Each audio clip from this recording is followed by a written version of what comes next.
Heat oil in a pan and add tadka spices. Once they splutter, add red chillies and onions. Now add ivy gourd. Add some salt. Stir occasionally. Cook on medium flame until the ivy gourd turns soft.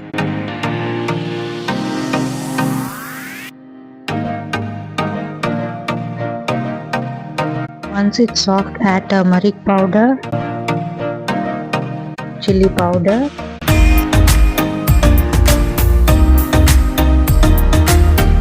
fry until it slightly turns crispy. Ivy gourd fry is ready.